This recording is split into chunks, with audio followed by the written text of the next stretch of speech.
This is how many blankets are in this house. So today, I'm spending it getting rid of all the garbage. I bought this abandoned house in Japan for $2,500. I'm a contractor, so I was very comfortable getting into this, but honestly, I would not recommend this for anyone. I took the risk anyways because I saw the potential to save it. From a trash pile to a project worth rebuilding, this is one of the first days of turning my Japanese Akiya into something real.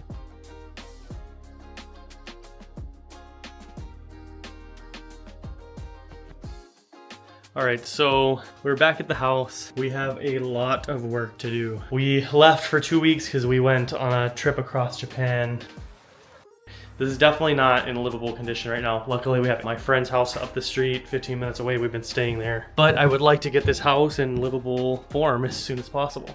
Lots of garbage. So while today was gonna be about renovating the restroom, I think we're gonna make it about clearing out that garage and clearing out most of the trash here. The last video, we fixed the plumbing leak. We have the van fully tarped so that we can throw some trash in it. Remember when I said take a day to clean? So today, spending it getting rid of all the garbage.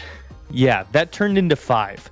These places don't just need sweeping, they need full-on excavation. We're talking piles of clothes, furniture, broken appliances, old dishes, and the smell, let's just say it was historic. A lot of these Akiyas are left as is. That means all the previous owner's stuff is all over and sometimes it's filled to the ceiling.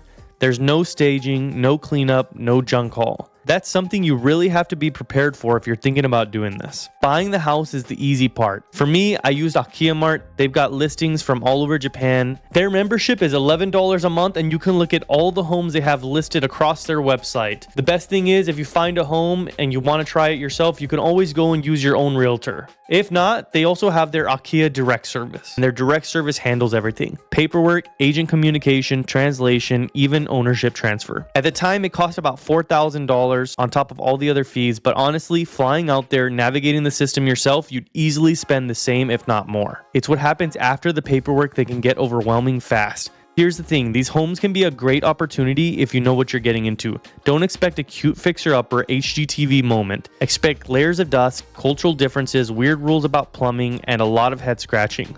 But for me, that's part of the adventure.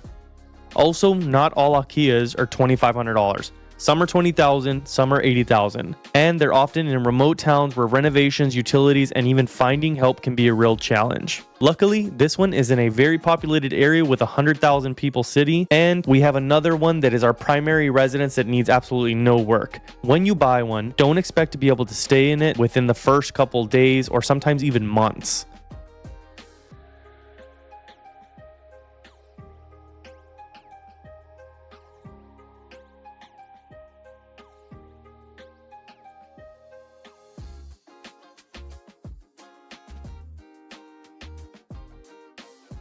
Now, I already know some people are going to ask why I couldn't just recycle this linen or reuse it. The reason is this home was heavily smoked in, so everything in the home smelled like cigarettes. The home itself did not, somehow surprisingly, but when you put any linen to your face, it definitely reeked. When that's the case, you cannot donate it.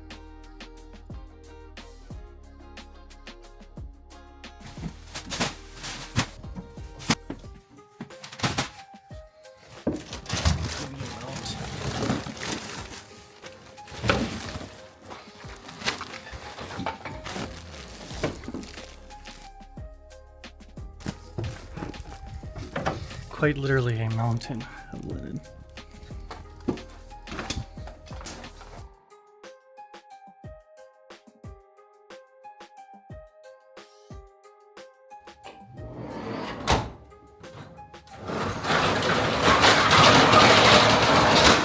And then came all the trips to the landfill.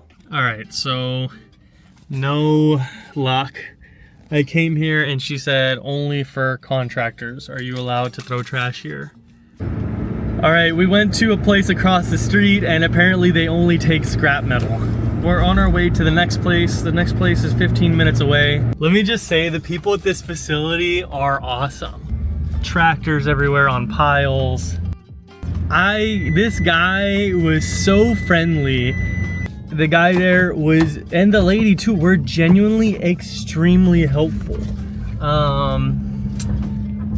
yeah, they went the extra mile. We had to weigh the van initially and then get out ceramic tile and stuff like that, and then go weigh the van again, go back and offload the wood and stuff like that, because I wanted to make sure that they were giving me a fair price. Here's the receipt.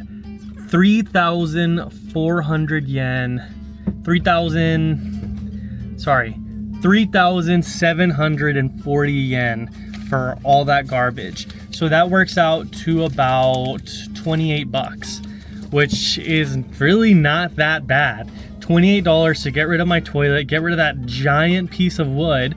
That was like the biggest part, was that, I mean, it was like a roof to a shed. The air quality in here is actually getting pretty bad. I don't have the windows open because I didn't want air, you know, jumbling up all the dust.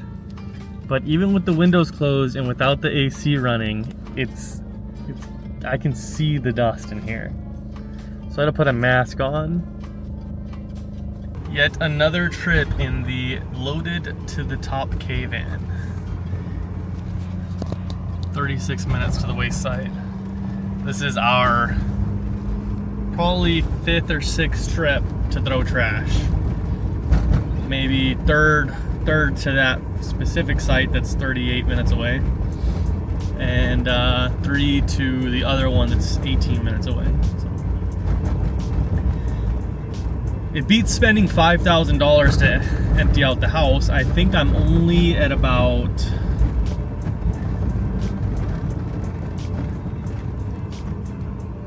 $300 in disposal fees. So even if I spend $1,000 at the end of the day, it's worth saving $4,000 to make 6 trips, taking me maybe, I don't know, 2 or 3 days of time.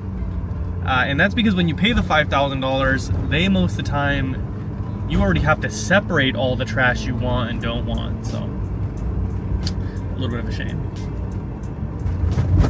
Anyways. Alright.